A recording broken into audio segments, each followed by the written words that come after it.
tonight, not only are we talking about breaking the cycle, but we're going to break the cycle. Look at somebody next to you and say, we're going to break the cycle tonight. We're going to break this. I come prepared. I come prayed up. I'm ready to minister to you because, again, I believe that God is wanting to break some cycles in people's lives. Some of you have dealt with depression. That's a cycle, and it needs to be broken. Some of you have been dealing with anxiety. That's a cycle that needs to be broken. Some of you have been dealing with fear. That's a cycle that needs to be broken. Some of you have been dealing with addiction. That's a cycle that needs to be broken. And God said, I will break that cycle. And here's what I firmly believe. I firmly believe that I'm looking at people tonight that are saying, you know what? It ran in my family until it ran into me. Okay, say that with me. It ran in my family until it ran into me. I like that. Because I'm saying it's going to stop here. Now here's the thing. Last week we talked about understanding the cycle and even seeing the cycle, but God didn't just reveal the problem. Last week it was revealed. Some of you went home, no doubt, and said, wow, I began to see, I began to have the problem revealed. But here's the great thing. Not only did he reveal the problem, but he provided the solution. And that name is Jesus. We just sung about it, the mighty name of Jesus. We began and started singing about that because there is power in his name. And so I want to give us 5 things tonight, and I'm going to go through these quickly because I want to leave enough space, and I want you to be thinking on these terms tonight that, you know what, there's some cycles in my life that I want broken off. That doesn't mean you don't have a relationship with God, but there's some things that's been dragging along beside you, behind you, that needs to be broken. Something else I want to throw out. We've been doing an all-in series. Last week was part 2. I preached on basically stop making excuses. We have baptized 11 people in the last 2 weeks. Now, I said that to say this, though. I said that to say this because people last week said, I'm going to stop making excuses. We had 7 people this last Sunday. They didn't plan on getting baptized when they came, but you know what? They made a stand and said, wait, I'm all in. I'm going to stop making excuses. So I said that to say this. The water is warm tonight. We've got towels. We've got robes. It's just like the eunuch. You know what? The water's there. What's hindering you from taking the next step and saying, I'm all in? So again, tonight, at the end of service, if you say, you know what, I've decided I'm going to be all in, I'm going to break the cycle, I'm going to step into a new life, all you have to do is let one of my staff know, and we will have you baptized, and you will leave here a changed individual. So I wanted to mention that to you, but tonight I want to give us 5 quick things and kind of break them down for us. First of all, we need to understand in breaking this cycle that Jesus became the curse for us. He became the curse for us. Galatians 3:13, Christ redeemed us from the curse of the law by becoming a curse for us, for it is written, cursed is everyone who hung on a pole.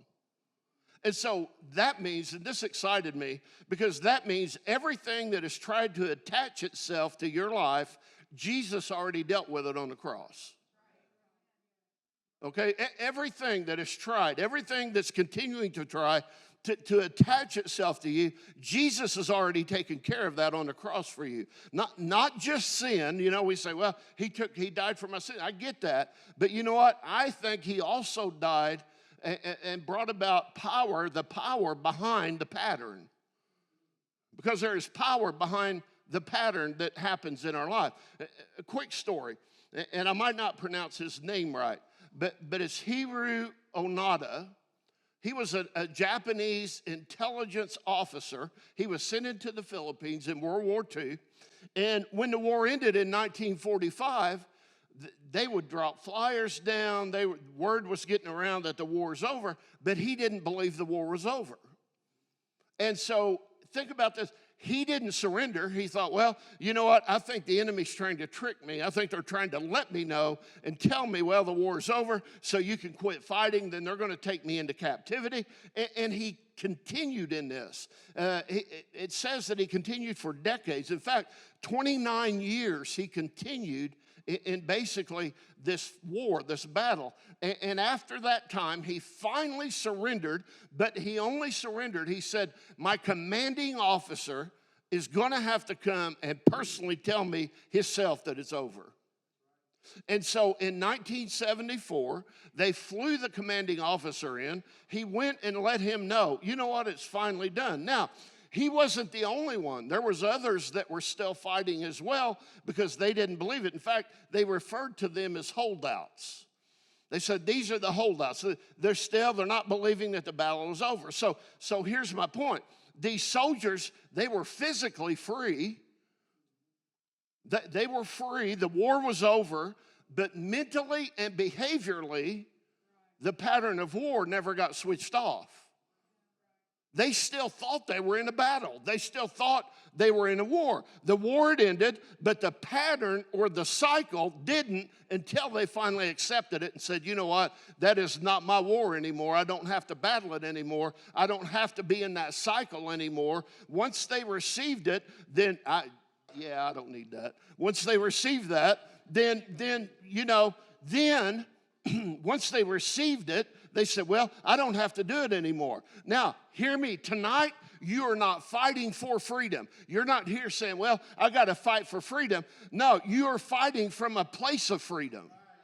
Okay, so you're not fighting for freedom. You're going to make me stand up. You're fighting for a place from freedom. You're enforcing, hear me tonight, when we minister to you, you're enforcing a victory that Jesus has already won. We're not going to come up here and battle because we are just going to declare that over your life that the cycles have been broken, that you don't have to live with generational curses anymore, not because of me, not because of you, because what Jesus done for us as he hung on the cross. So, hear me tonight. The war is over. The enemy keeps trying to convince you it's not, but the war is done. Why, Pastor Bob?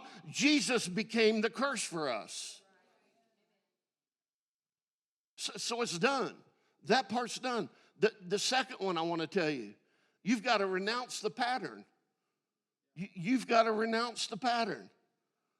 And so you say, what are you talking about? To renounce the pattern isn't just to stop it. It isn't just say, well, I'm going to stop it. It is to reject it. You reject a pattern. You reject the generational curse. You say it's not a part of me. You draw a line in the sand and you say, you know what? I'm no longer a part of this. This addiction no longer has authority over me. It no longer has authority over my kids. It's not going to have authority over my grandkids. It is not going to do it. I am not going to let it go on for generation and generation. I'm going to break the cycle right now. That way they don't have to fight it. And so breaking the cycle is training yourself to notice the moment and interrupt the pattern. You say, oh, Pastor Bob, how can I interrupt the pattern? Let me help you right here. That'll help you interrupt the pattern. You say, well, I got an addiction problem. You know what? Get in the Word and start reading the Word. Well, I don't understand it. You don't have to understand it. Just get in the Word. There's something about the Word that when you get in, when you talk to the Lord, and so you say, wait a minute, I'm going to break that cycle. I'm going to train myself to interrupt the pattern. Here's something that is noteworthy. Freedom isn't automatic, it's activated. Now, freedom isn't automatic, it's activated. See, a lot of times we think it's automatic. We think freedom is just something by default. It's just, well, you know what? I gave my life to Christ, so I'm free, and so everything's great. But you know what? Sometimes you got to fight to realize you're free. No, you're not hearing me. Sometimes you got to fight. Look at your neighbor and say, you got to fight. Sometimes you got to fight. You got to fight to realize, hey, wait a minute, I'm free. You've got to do that. You cannot say you're free. You cannot just walk around. I mean, you can, but you can't just say, well, I'm free. You can't just write it down and slap it on your mirror so you can see it every morning. You know what? You got to make a choice that you want to live in freedom.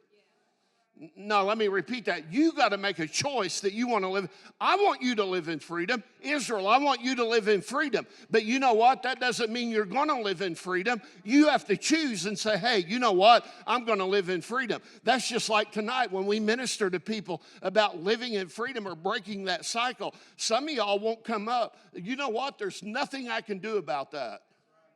It's your choice whether you want to live in freedom or not. But here's what I will tell you again. Freedom is not free. It's not automatic. Just because you say you're free. How many in here, and don't raise your hand, but think about it. How many in here have said you're free, but you're really not free? You want to be free, but you're really not free. And so what we have to do, and I talked about it last week, we have to acknowledge the pattern. We have to say, wait a minute, there's a pattern. Then we've got to confess it, and then we've got to renounce it. So we have to acknowledge, okay, there's a pattern that's happening, this generational curse, whatever it is. And again, like I said last week, sometimes the things you're fighting were passed down from generations. Sometimes you are the first generation that started it. And so you got to acknowledge the pattern and say, wait a minute. Then you got to confess it, and then you got to renounce it. So you got to acknowledge it, confess it, and then renounce it. You got to say, you know what? It stops here. It stops with me. And you say, you really think that works? Yeah, because there's power in what you say. You say, well, I don't know. Well, let me prove it to you. Proverbs 18:21 says the tongue has the power of life and death, and those who love it will eat its fruit. So the things you say, there is power in what you say. So you need to open your mouth and you need to start declaring, God, I will not carry the curse that was passed down to me. God, I will not carry the curse that was passed down to me. God, I'm not going to carry this curse that was passed down to me. I think some people, I probably better not go here. Some people, I think, carry the curse because they want the attention. God said, don't worry, put the attention on me and I'll break the curse. And so you just begin to say, you know what? In the name of Jesus, I renounce every unhealthy pattern that has operated in my family. It stops with me. I talked to you last week about the anger issue I used to have, and it's slipped through the cracks a little bit, but my prayer is now, you know what, God? I just renounce that. I renounce that anger that has operated in my family, and Lord, I just declare that it's going to stop with me. It's not going to go any farther. I know that my farther generations down are dealing with it, but Lord, I just break it right now. And so you have to do something. You got to renounce it. Another thing, if we're not careful, that you have to do, and please don't miss this, you got to replace the old pattern. You got to replace the old pattern. Here's where a lot of people miss it. They miss out on it. They try to remove something but don't replace it. They just try and remove it. Hear me. Whatever, and again, another thing worth writing down, whatever you don't replace will return. Whatever you don't replace will return. And so you have to replace it. 2 Corinthians 5:17. If anyone is in Christ, he is a new creation. If you are in Christ, you're a new creation. So you say, Pastor, what does that mean? Well, here's the thing. In this setting, it doesn't mean you just stop anger. It doesn't mean you say, well, you know what, I'm not going to be mad anymore. The drivers on Route 13 are not going to tick me off. I don't care. It's not going to happen. Okay, it's going to happen.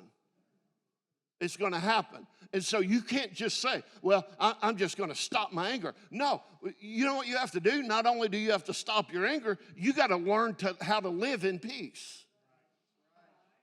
No, you got to learn to live in peace. You got to learn what is your trigger, what's ticking you off. Well, when it does, I was talking to somebody the other day, and they said they have a real anger issue, and they said, here's how I'm dealing with it. As soon as I started it to happen, he said, I went in the bedroom, and I started reading scripture, and this dude hadn't been saved a long time, but he's already figured out that, you know what, I can stop that cycle, but I can't just say, well, I'm not going to be angry anymore. I'm going to learn to operate in peace. And it might require me to do some things. I'm tired. I'm tired of lazy Christians. Oh, come on, man. Come on, praise team, feed me. Feed me. I want to get my praise fix on. Feed me. Pastor, come on and feed me. And if I like it, I'll get excited. If I don't, I'll leave mad and I'll bash you. You know what? Sometimes you need to praise regardless. Well, let's move on. You don't just stop addiction, you build discipline. No, you don't just stop addiction, you build discipline. You start saying, hey, I'm not going to do that anymore, but you put things in place. You put disciplines in place to stop that. You don't just stop dysfunction. You build healthy habits. A lot of people just say, I'm going to quit being dysfunctional. But you don't do anything to be functional. Therefore, you're dysfunctional. And so you got to put some healthy habits in place. You say, my car is a mess. I can't even get in my car. Not mine, but my car is a mess. Let's just say your car is a mess. Somebody can't even sit in the seat next to me because it's so full of McDonald's wrappers and everything else. And my back seat's crammed so full. And I'm tired of my car being dirty and they won't give me anything in on trade-in. And I don't know why that's happening. You know what? I'm going to stop. I'm going to quit doing that. And I'm going to clean my car up. And you clean your car up. But you know what? If you don't start a healthy habit of saying, you know what? I'm going to not only clean my car, I'm going to keep my car clean. If you clean it out once, it looks great for a few weeks, but all of a sudden, in about 3 or 4 weeks, McDonald's wrappers and cups and everything else are up to the seat again. And why? Because you did not replace it.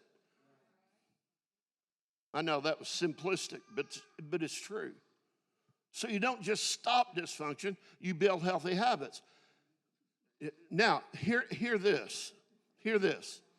You have to practice the new life God gave you. See, because I don't know how it was. Maybe y'all were saved different than me. When I was saved, I was lit up for about a month. You couldn't keep me out of the church. I wanted to be there it didn't matter. Whatever it was, I was going to be there. But you know what? After a month or two, I didn't mind missing every once in a while. But you know what? I had to practice the new life gave me. The new life God gave me. I had to put in some healthy habits. Instead of saying, you know what? I worked 6 days a week, 10 hours a day back then. Instead of saying, well, you know what? Sunday's my only day off, and I'm going to enjoy my day off because I'm owed that. I had to say, wait a minute. You know what?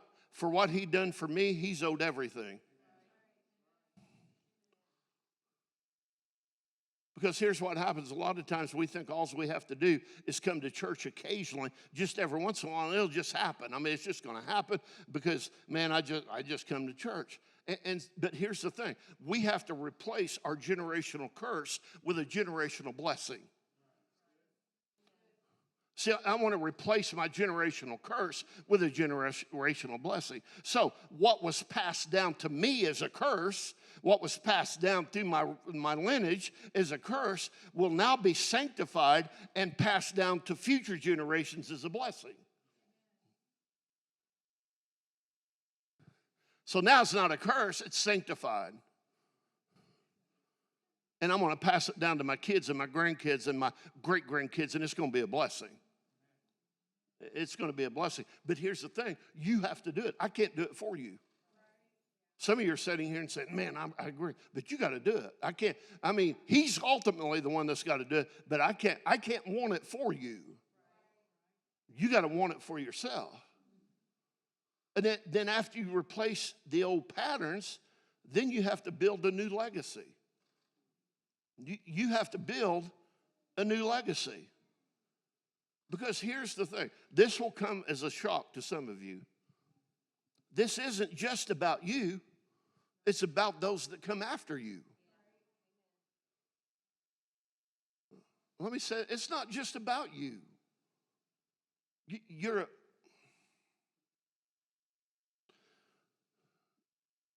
If we're a dysfunctional parent, you know what? It's not just about you being a dysfunctional parent. It's about you're going to have dysfunctional kids.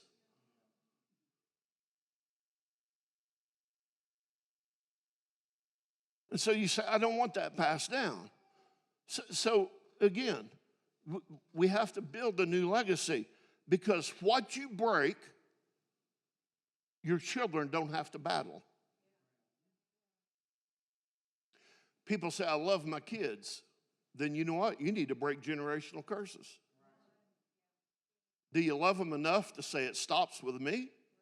Do you love them enough to put God first in your life? Do you love them enough to say, you know what? It goes no farther. It's going to stop with me. It might not always be something I love to do. I have to work at it. But you know what? I want to break it so my kids and my grandkids don't have to battle the same thing I battled. What you heal, your family gets to inherit. What you heal, your family gets to inherit. And so tonight, you're going to have an opportunity to heal things in your life. And it's great because it gets, not only does it heal you, but it's going to heal your kids, your grandkids, your great-grandkids, and down and so forth and so on. And so you're not just surviving. We're not just here surviving. We're setting a new standard for our family.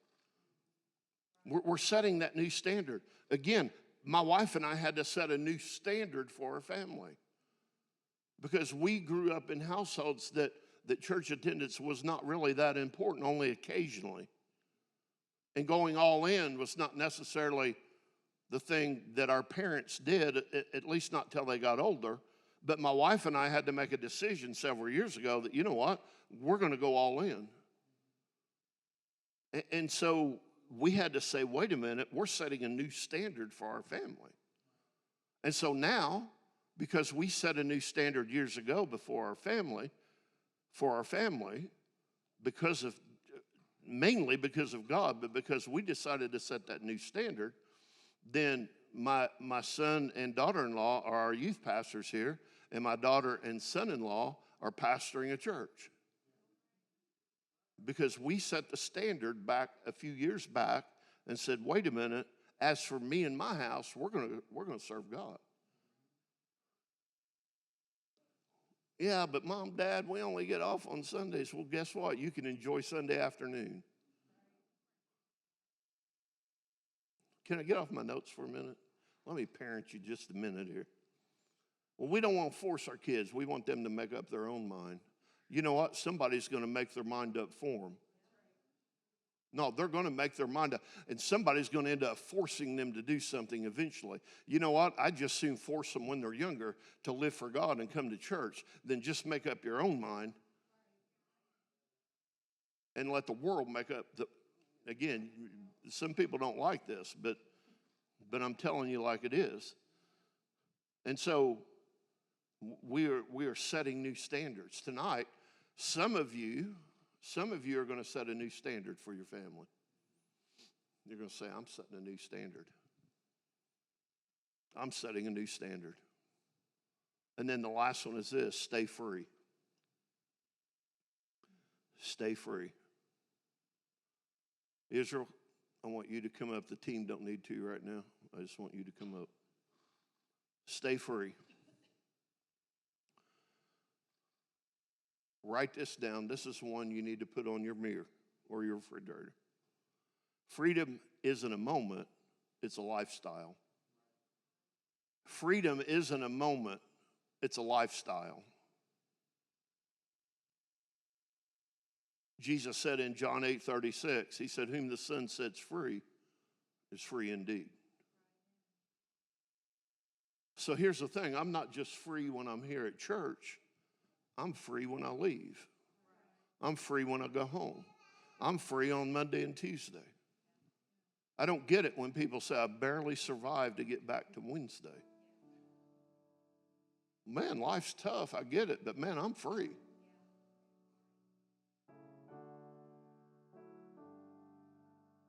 But here's the thing, hear me. We say, yes, that's right, it's a lifestyle, that's great, but you have to maintain that freedom. You got to maintain that freedom. And you say, how do I maintain that freedom? How do I do it? How do I do it? That's where I always get hung up. Okay. You maintain that freedom, one, through prayer.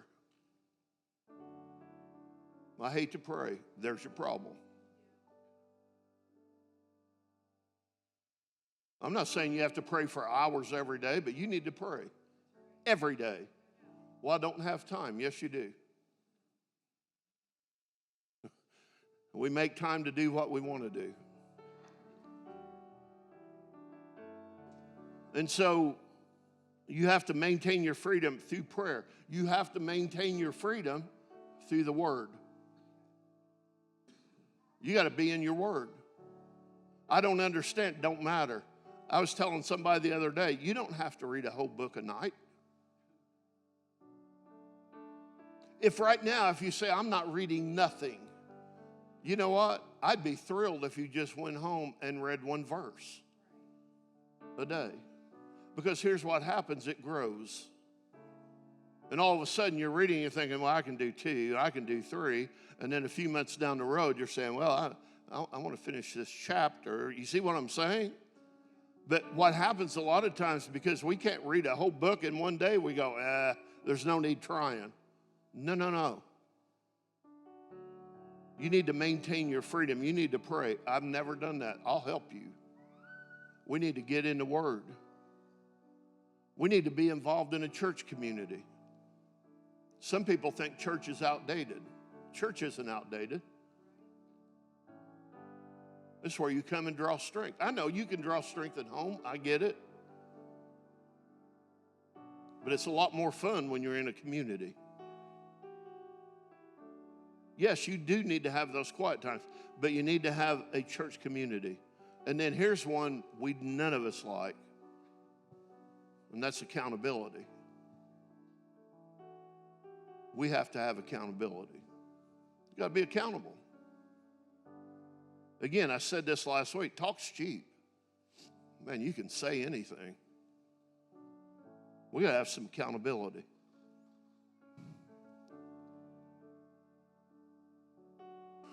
I want to give this thought. And here's another piece of something that's worthy to write down. You don't drift into freedom. You stay intentional.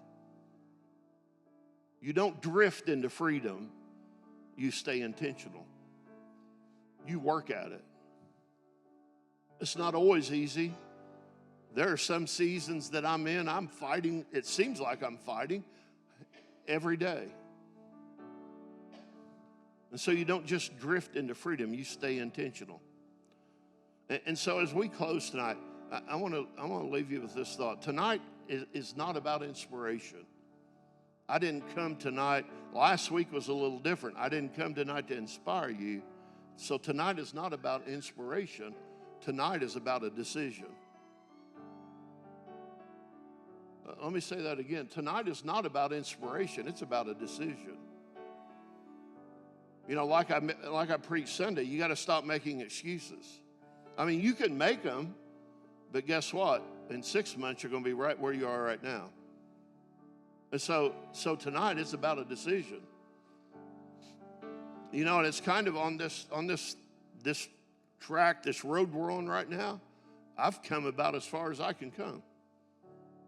The rest of tonight is going to be your choice.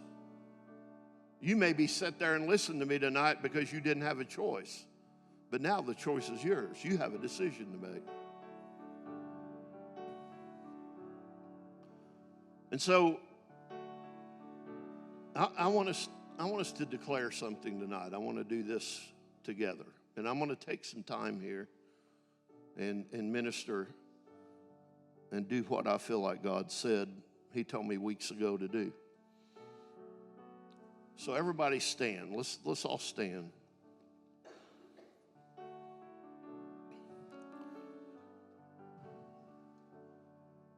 And I want you, if you're serious about it, if you're not serious about it, we'll never know. You don't have to say anything. But if you're serious about this tonight, I want you to say this with me. I'm going to say it, and then we're going to repeat it together. The cycle ends with me. Now let's say it together. The cycle ends with me. Let's do it one more time. The cycle ends with me. Now, remember, I said at the beginning, it ran in your family until it ran into you. So God says that you have been anointed to break the cycle.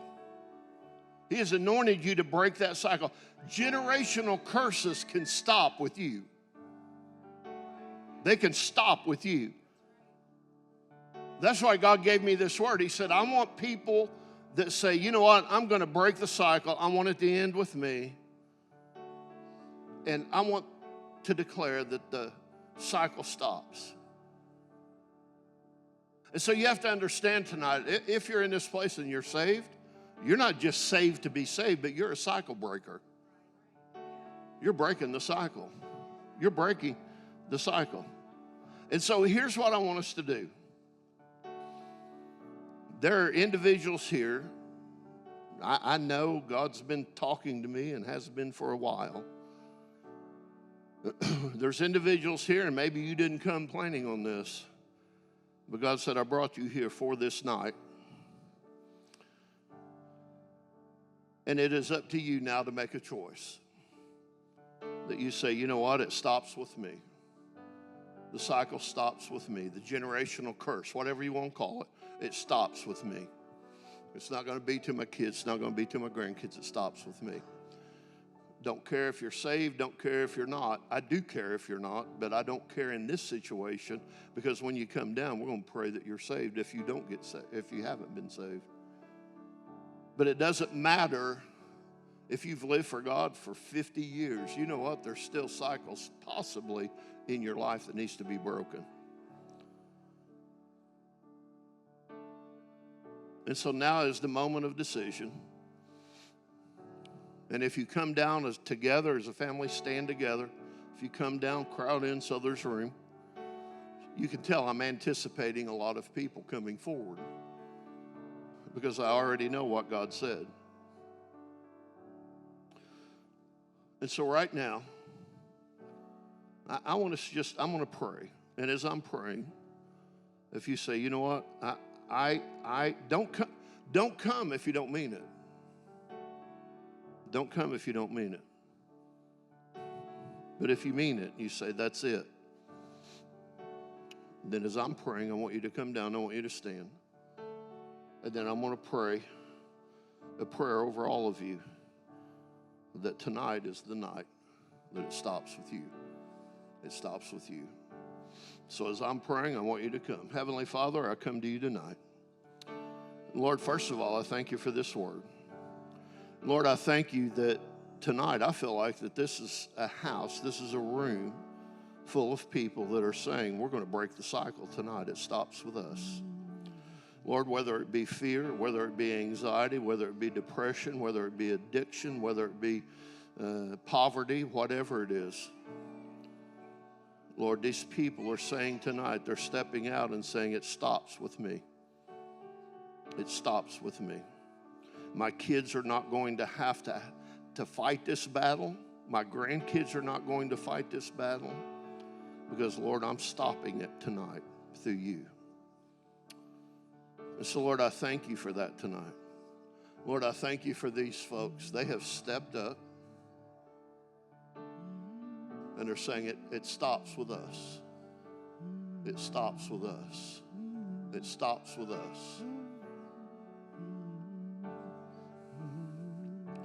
Anybody else? Man, I'm waiting. I'm waiting. I always give you a few moments.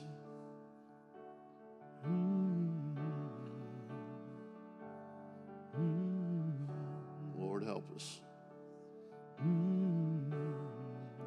Help us, Lord. Okay, if you're up here to be prayed for, I want you to just put your hands out like you're receiving. And I want you to receive this from God. Now I want you to pray as well.